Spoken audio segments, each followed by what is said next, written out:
That's not just the sound of that first sip of Morning Joe. It's the sound of someone shopping for a car on Carvana from the comfort of home. That's a good blend. It's time to take it easy, like answering some easy questions to get pre-qualified for a car in minutes.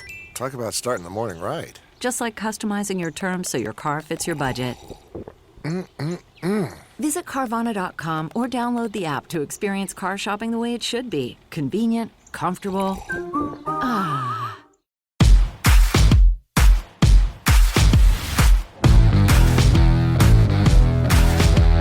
Welcome to the Dogs Podcast with your hosts, Blake Reneker, Justin Charles, and Josh All. Yo, Dog Pack, diehard dogs, Browns backers worldwide. It is that time of year. It is Throwback Thursday, and I am back. I am Kenny Mack, and you've probably seen me sprinkled through a couple of episodes in the last year.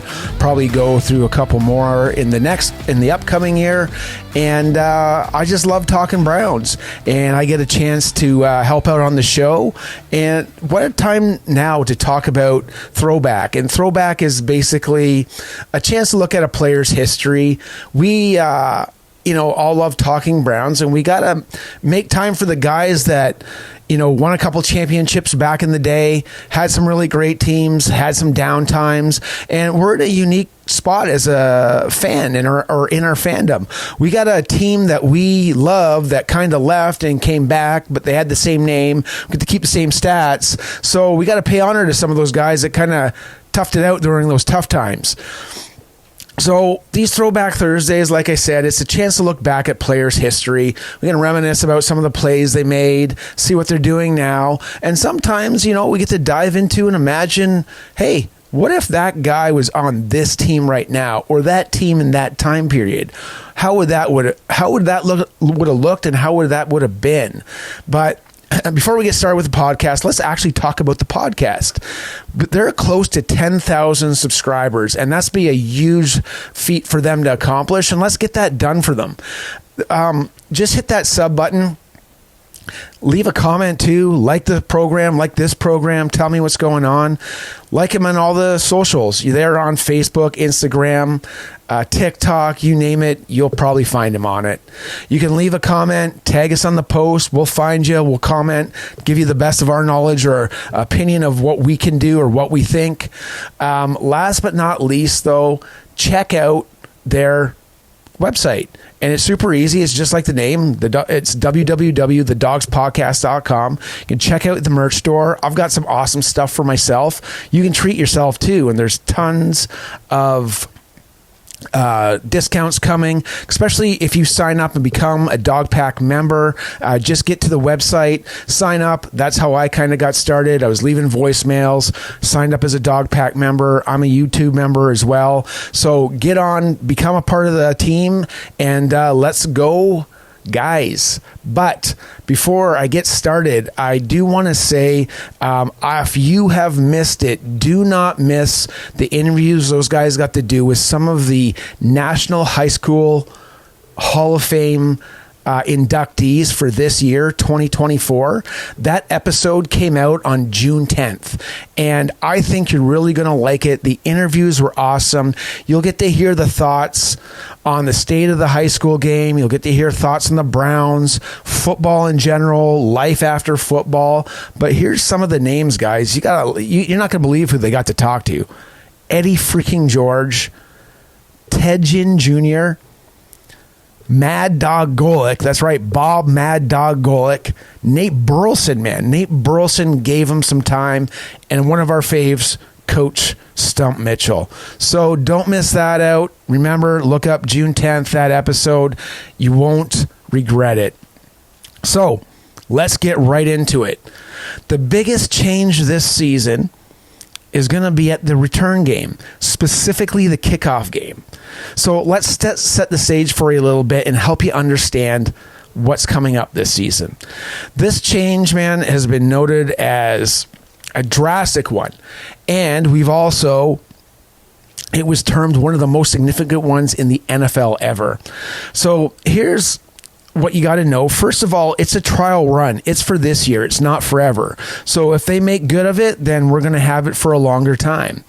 The NFL version of this, so they've taken a version from the XFL, and there's a landing zone on it, and this is how it works. So the kicker's going to line up at his own 35-yard line. So what happens now in the XFL is at the 30. The kicking team then lines up 10 players in front of that person, but it's on the opponent's 40-yard line. And while the receiving team, they can put 9 to 10 guys on the 35-yard line. And that's just like the XFL. The only difference is the NFL version, you can put 2 returnmen deep. Both have special teams players. Okay, they're all 5 yards apart. The ball must arrive in this landing zone. And in the landing zone, that's kind of like the red zone. And that's from the return team's 20 to the goal line. So the ball can hit the ground anywhere in the zone or be caught. But as soon as the kicker hits the ball, he and the returnman can move, but no other player. So I think I said kicks the ball is what I wanted to say. So the kicker kicks the ball, he can move, the 2 returnmen can move. Once the returner touches the ball or the ball hits the turf, both the kickoff team and the kickoff return squads can move. How they're going to accomplish this, I don't know. If you guys want to learn more about this, I did contribute to an article through Dogs by Nature from Barry Shuck. I gave some of my opinions on what they can and cannot do.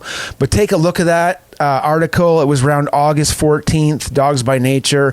And you know Mr. Barry Shuck, he's been on here a couple times. He's a draft wizard, and he's got a ton of useful information.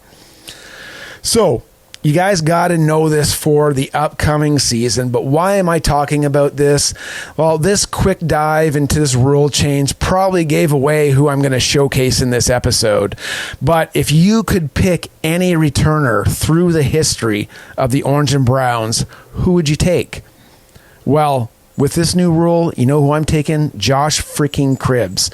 That's right, man. One of the best to ever do it. And this guy, he wasn't your typical speed machine compared to some of the other elites at the position. He was actually a quarterback in college. And man, this guy could truck people. So, where did it all start? Well, it all began in Washington, D.C., the nation's capital. On June 9th, 1983, this guy came tumbling out to the world. And what did he have to follow? Well, what most of these guys do. It's either the dad or the brother, or maybe another relative, but that's usually it. Well, he followed his big brother's footsteps. Harold was his name, and man, he loved using Josh for a tackling dummy. And his big bro hit him hard, like made him cry hard. But what can you say? Like, that probably put JC in the right direction, don't you think? And you know, Cribbs went on to attend Dunbar High School, which was a well-known, well-to-do high school for football. In the area, he was also named first team All-Met by the Washington Post. High school team was also known as the Crimson Tide, and they won 3 DCI AA championships in a row while Cribbs was there. So he was already forming a winner's attitude. As far as a person, I mean, what I read about him, he was a bit of a goody two-shoes, but I mean, he got where he needed to be. Some interesting notes, though, when he was in high school. He played with a tight end. I think you might have heard of him before. Vernon Davis. He played for the 49ers. And I think it's important that this is one fact that stands out. Whenever I do these episodes, these guys were always well-rounded athletes. They didn't just concentrate on one sport. He also lettered in baseball, basketball, and swimming. And, one thing I do want to congratulate Mr. Cribbs on, congratulations on your induction to the 2024 National Football Hall of Fame. We found that out in that episode that I mentioned earlier. That's June 10th, the episode about the National Football Hall of Fame. So don't miss out on that.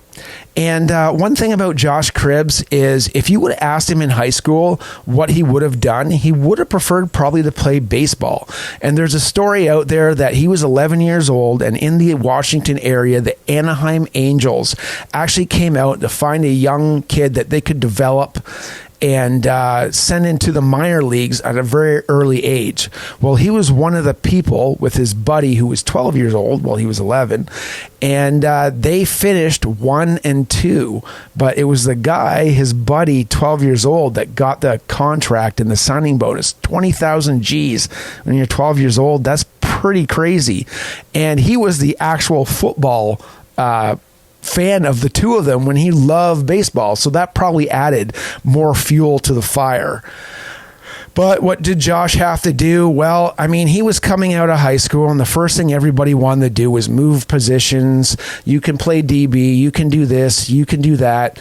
Well, moving on to college, the Kent State Golden Flashes, they not only wanted him to play quarterback, but they were willing to give him a shot as a freshman. And you know what? That's what he wanted to do. He wanted to play quarterback. So he was starting off, and he had a hell of a couple years for the Kent State Golden Flashes. He was Mr. Offense. He still has the all-time leader. He still is the all-time leader in total yards with 10,839.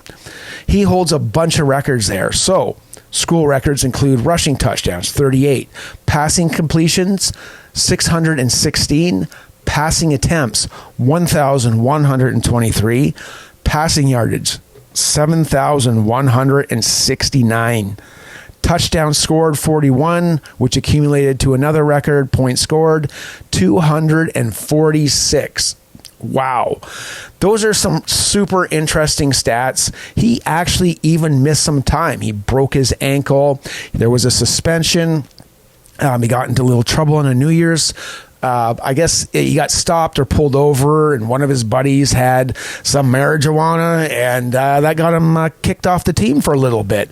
So, I mean, he would have buried those records had he played every single game, but you know, you don't see too many 4-year starters in the league anymore.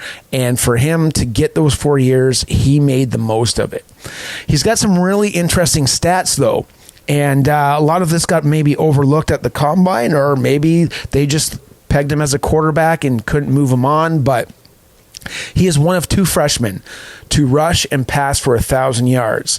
Now, the other guy is interesting. So that's Armani Edwards. And I know we got a ton of Buckeyes fans here. And you know what he did? He was with Appalachian State, and they upset in 2007 the Michigan Wolverines, which was the biggest upset that year, termed by Sports Illustrated.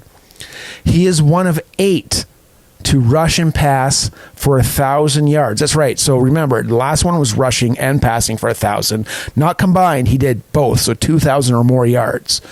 And he did this for 2 consecutive years. So there's 8 people to do it. I can tell you 2 of them right now, and I'll tell you why in a bit. But there's Denard Robinson, and he played with the Michigan Wolverines, and Brad Smith, who I believe played for Missouri. But if you recognize those names, I think one was with the Jets and one was with the Jaguars. They both were college quarterbacks that turned into special team aces and jack of all trades offensive guys. So they could do just a little bit of everything. Now, I mentioned those two because while Cribbs was one of 4 people to rush for 3,500 yards and throw for 7,000 in a college career, those other 2 guys did it. So Smith and Robinson. The other guy was black and gold nemesis for us, Antoine Randall L. But that's some pretty good company. Now, he was the only player in NCAA history to lead a school in rushing and passing all 4 years. And he held the combined yardage record at Kent State until Julian Edelman broke it. And you know what? There's another guy, quarterback, kind of a jack of all trades, special team guys. So I think we're finding something out here if we want to find these guys that can kind of help us out in any way. And, you know, we get a ton of injuries, so maybe they can fill in. So there's something there. There's a couple familiar names there too, but I did want to mention Dean Pease was the coach. All this guy really did was he got Cribbs, put him at quarterback like he wanted, and he gave him the ball. Run, pass, Josh. That's what you got to do.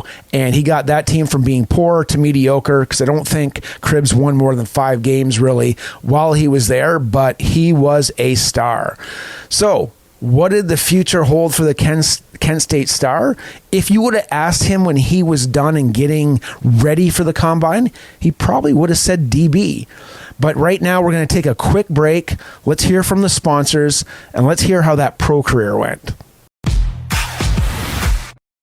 This episode is brought to you by Omaha Steaks. Let's all take a minute to wish happy birthday to the United States of America, and there's no better way to celebrate America's birthday than with the best meats available for your backyard cookouts this 4th of July season. Right now, you can save 50% off site-wide during the Omaha Steaks 4th of July sale.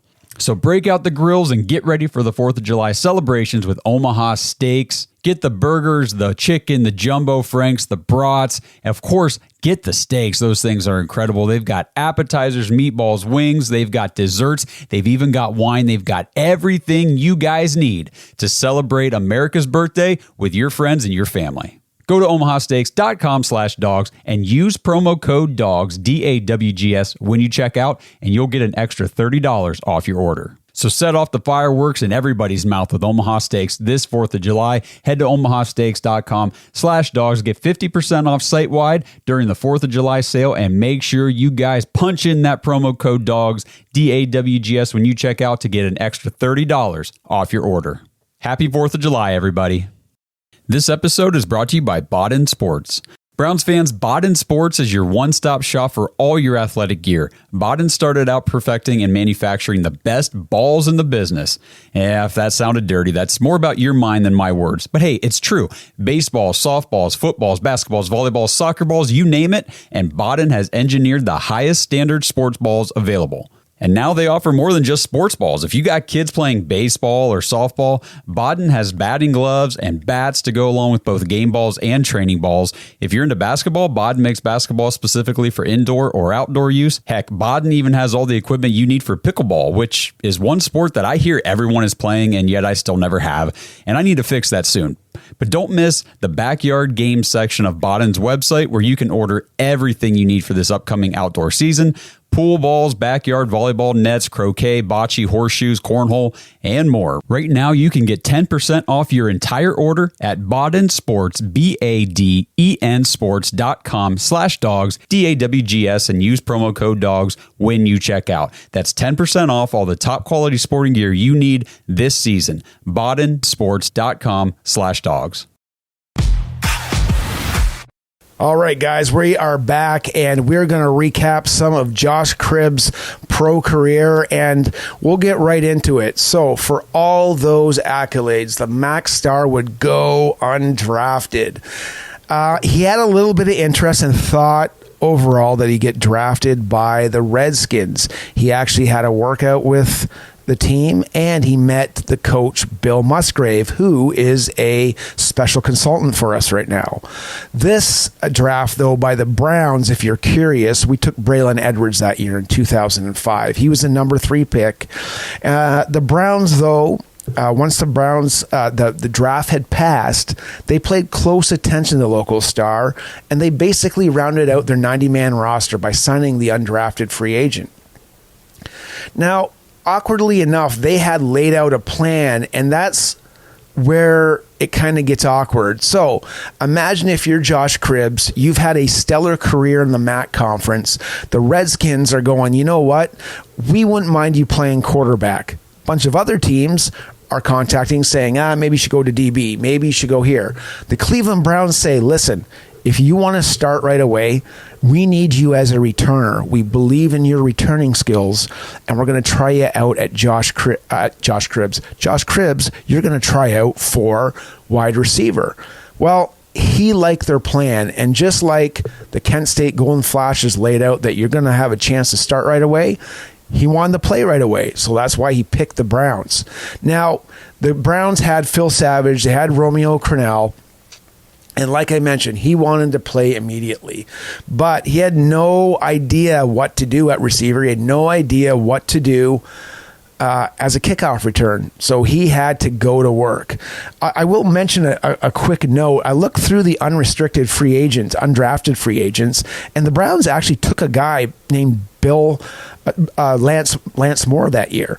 And Lance Moore, that guy had a stellar career. And, when I take a look at the receivers that we had, I can't believe that he didn't beat some of these guys out. Like, if you take a look, it was okay. But we had, like, Brandon Rideau. Like, this guy couldn't beat out Brandon Rideau. Man, oh, man.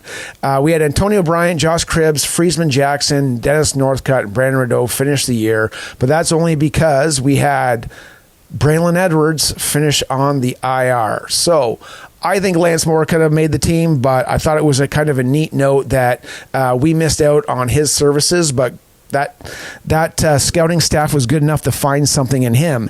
And that scouting staff, part of that was the director of player personnel, and that was Bill Rees, which is the father of Tommy Rees, our current tight ends coach. So Cribbs in his first year made an instant impact. He had 1,094 yards and averaged 24.5 yards a return. And how'd that fare with the Browns' history? It was number one in his first year, and he took one to the house against the Lions. So in the next season, 2006, you're a rookie free agent. You got your rookie contract over. The Browns come up and say, hey, you want to sign a 6-year deal? That's kind of unheard of for that long. But he made it well worth their time because he broke his previous record. He, for kickoff returns, was averaging over 30 return, and he went all the way up, got 1,494 yards, took another one to the house, so that's 2 consecutive seasons that he put one in the end zone. 2007, a banner year for Josh Cribbs. He made 3 house calls. 1, 2, 3. 3 times he went in, 1 punt return because they didn't have Dennis Northcutt anymore. He got let go the year before. And then 2 kickoff returns. So that was 3 straight seasons that our special team ace put one in the end zone, and he made his very first Pro Bowl. And he was averaging 13.5 yards a punt return and 30.7 yards kickoff return, and that's stellar. And I know I'm going on and on about his kick return ability. He was fantastic, and he was one of the best to do it. I got to note that this guy also, when I said he never did kickoffs, he never tackled anyone before. He played receiver, he played quarterback. In high school, he played receiver only, so he was a running quarterback, and he never had to tackle anyone. This guy would put you down when he was on the kickoff team. So that guy never tackled before, and he would put you down. He was awesome. So you guys got to put in the comments, though, because I want to hear from you. What do you think his signature moment was? And I'm going to go after this year because he had a punt return against the Pittsburgh Steelers. I'm going to bring it up right now. It was amazing. The Steelers were basically down 21-6 and stormed back to start winning 24-21. And this was a showdown for first place, kind of, because the Steelers would have been 6-4 if they lost, and the Browns would have been 6-3, but it ended up the other way, 5-4 and 7-3.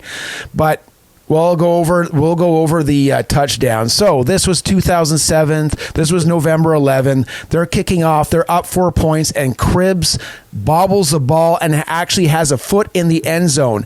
He is so calm. He runs out of the end zone. He tiptoes aside, and he is off to the races because he's got an escort of 4 Browns fans and takes it to the house. You guys all remember that. Yeah, he was 100% in the end zone. He made a couple guys miss, and you can't bring this guy down with arm tackles. Somebody actually, I can't see who it was, basically got to try and tackle him, and they tackled him up way too high, and he shoved them off. And then again, he met that escort of 4 players, and it was pay dirt. Touchdown, Browns. He was a Steelers killer, and I'm looking at the video now, and you're not going to believe who's in the video, but Mr. Ken Dorsey, our new offensive coordinator as well. But that was my signature moment. I know he's got a ton of great returns. But we'll move on to the 2008 season, and 2008 was a letdown for the Browns. And as you know, 2008, after that 2007 season, it was really 2 decades of awfulness. It would also mark Romeo Crennel's, that was the end of his tenure as coach. Cribbs, though, managed to make it 4 straight seasons where he returned a touchdown. And this is an interesting note because he didn't really do a lot on the team on offense, but he would finish the year as the emergency quarterback as Brady Quinn got put on the IR. 2009 would bring in former Browns intern and Belichick disciple Eric Mangini, who also, if you don't remember or don't recall, he also had Brian Daboll as our offensive coordinator. I tell you, at that time, I couldn't stand Daboll. I don't even know if I like him now still from that fullback sweep, if you guys know what I mean. Number 16 had many, many talents, and they were getting noticed, especially on the scout team and with those emergency quarterback reps. This would pay off in a pivotal year for him, and not to mention it was the height of the Wildcat formation. The team, and it was a rough start, guys. I don't know if you remember this. They started 1-11. I was at the Detroit game where they were up by 20 points and blew it, but they ended the season on a 4-game win streak, and man, that was a year to watch Josh Cribbs, man. He ripped through tackles that season. Not only did he make another Pro Bowl, but he made an All-Pro. So check this out. Here's the highlights from that season. Hit personal highs in rushing and receiving for a single season. He opened up the season with a TD punt return for a touchdown, and he tied Eric Metcalf for TD returns for the Cleveland Browns. Return kickoff for a TD and single-handedly beat the Steelers to end a 13-game losing streak to the black and gold while tallying 200 all-purpose yards. He was known as a Steeler killer. He blew up KC, and this is a hard one where it wasn't going to be a signature one for me. He returned not 1, but he returned 2 freaking kickoffs and set the all-time kickoff record in the NFL, not just for the Browns, in the NFL. He was also named the Browns MVP that year. So 2010, things just started to go down, and the Browns, they kind of forgot to reward their guy, their MVP. Cribbs, he'd clean out his locker at the end of the 2009 season and just say, man, it's over. And the rest of the league, just like, pay the man. Deion Sanders, I remember watching Total Access or whatever show he was on the NFL Network. He's just like, pay the damn man. Pay the man. And he finally, 3 months later, he got paid. He got a 3-year, $20 million contract, and he did not make a house call that year. So he also dialed back a little bit in the runs, but he had a new personal best for receiving at 12.7 yards a catch, which netted him 292 yards. His stats went down rushing, and the reason is, I'll just bring it up right now, Peyton freaking Hillis, man, and he had a heck of a year that year too. That was so fun watching that team, even though they didn't really do too much. We're going to head into the 2011 season. This was a real infamous year for return guys, and this is kind of why the new rule came out. The NFL made changes to the kickoff rule for about 2 years after they really acknowledged the effects of the concussions and the long-term neurological effects that were documented. You guys saw the movie Concussion, and this was all kind of like they had to figure out how to lighten the stigma and make it better for the sport. And the first thing that they did is they wanted to get rid of kickoffs and those jarring hits in between, those jarring collisions. So really what they did is they moved the kickoff forward 5 yards, and we got a lot of touchbacks since 2011 for 15 years or so, until they're going to make this rule change now. So the league, so his returns dwindled, and he pulled in a career high 41 yards for 41 receptions for 518 yards. He still managed to take a punt return, though, to the end zone. And fate would have it, though, that would probably be the last one of his career. All good things come to an end, and this was the last year of his 3-year, $20 million contract. There was no market for really returners anymore. The Wildcat was dead, and Josh Cribbs, to be honest with you, he's probably like the 4th or 5th option at receiver at this point. He still had a heck of a final season as a returner, though, 1,136 kickoff yards, 450 return yards, while missing one game. The unfortunate part about the game that he missed, and this is my estimation why they didn't re-sign him, Travis Benjamin returned one for a touchdown. He was drafted that year. He was a cheaper option, and he could take the 4th, 5th option for receiver as well. So what happened to Cribbs after that? He kicked around for 2 more seasons. Not too much success with the Raiders or the Jets. Also with the Colts, but he retired 2 years after his last played NFL game. Or last time he made a team. So he retired as a Brown in March 22, 2017. But for somebody that came out with no real experience for a position he played his entire professional career, listen to this. He's got an NFL record. 2 kickoff returns for 100 yards or more in a single game. Only one other person did that, Ted Ginn Jr. Most kickoff return touchdowns in a single game, tied with 9 others. So the other one, he's got 2 of 100 yards, and then 9 other people have done it 2 times, but they weren't 100 yards. Franchise record from the Browns, he owns the kickoff return yardage with 10,015. Most combined kickoff and punt returns, 12,169. Most career all-purpose yards, 14,165. Most kickoff returns in a single season, 1,809. Most kickoff return touchdowns in a single season, that was in 2009, he had 3. Most all-purpose yards in a single season, 2,510. And most career combined kickoff and punt return touchdowns was 11. So what did that net him over his entire career from college? First team All-Pro, second team All-Pro, 3 Pro Bowls, NFL kickoff returns leader, and also NFL 2000 All-Decade Team as a returner, Cleveland Browns legend, and he was retired, his number for the Kent State Golden Flashes, number 9.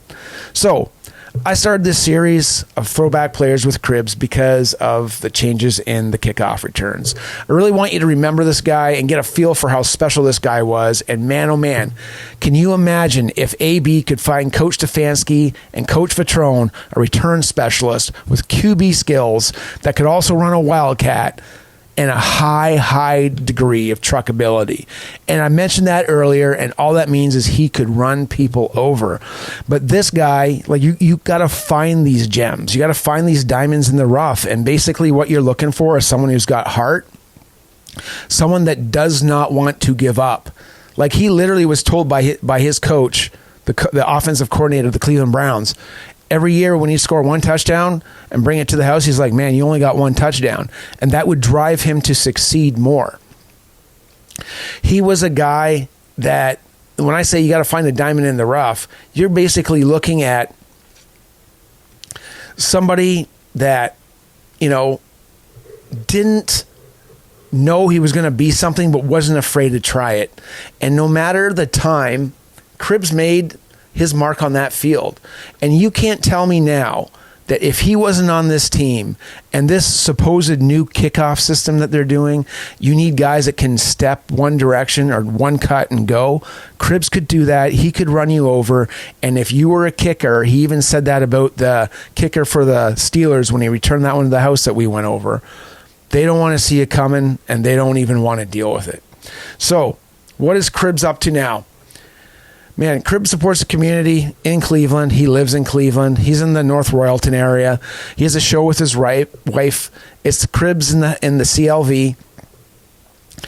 He's dabbled in some acting, and he's been a special teams intern for the Cleveland Browns, and that got some of the itch out of him because, you always hear him, watch him on social. He still wants to play a little bit, but he doesn't know about his body.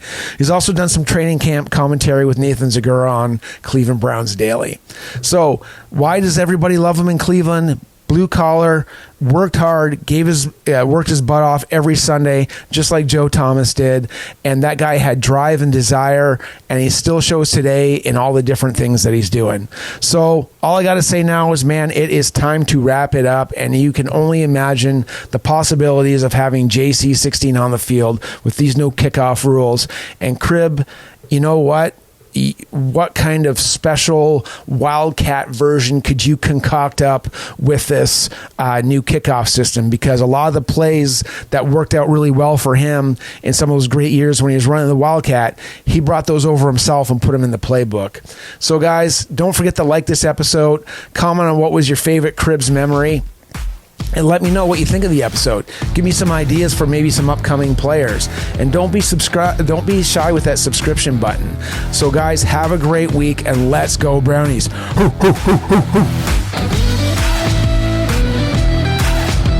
Thanks for listening to another episode of the Dogs Podcast. Make sure you subscribe on YouTube and follow us on Twitter at The Dogs Podcast. Get your thoughts on the show at thedogspodcast.com.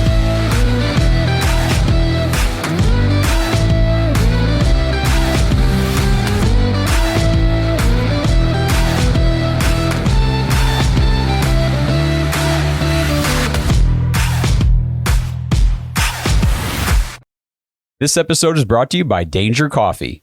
Browns fans, we talk about how Danger Coffee is made free from mold toxins that are in 45% of the world's coffee, but that's not all that Danger Coffee has to offer. Mineral and nutrient deficiencies are a big deal. They make you feel sick, tired, stressed, and they can give you brain fog. These deficiencies negatively affect your immune system, your digestion, sleep, metabolism. Have you ever wondered why you get an initial burst from your coffee, but then you get that little crash not long after? Danger Coffee's patent-pending process remineralizes your body with more than 50 trace minerals and electrolytes, leaving you more energized, engaged, powerful. These micronutrients enter the cells to boost performance. They bind to toxins to provide detoxification support. I know that sounds like a lot, but the bottom line, guys, is minerals matter, and most of us really don't get enough of them on a daily basis. Danger Coffee delivers micronutrients, plus it gives you access to the minerals you already have. Head to dangercoffee.com, use our code DOGS, DAWGS, for 10% off your order. And that code can be used over and over. So you get 10% off every order you make using code DOGS. It's time to start every day off with a cup of coffee that gets you going and actually keeps you going. Dangercoffee.com, code DOGS.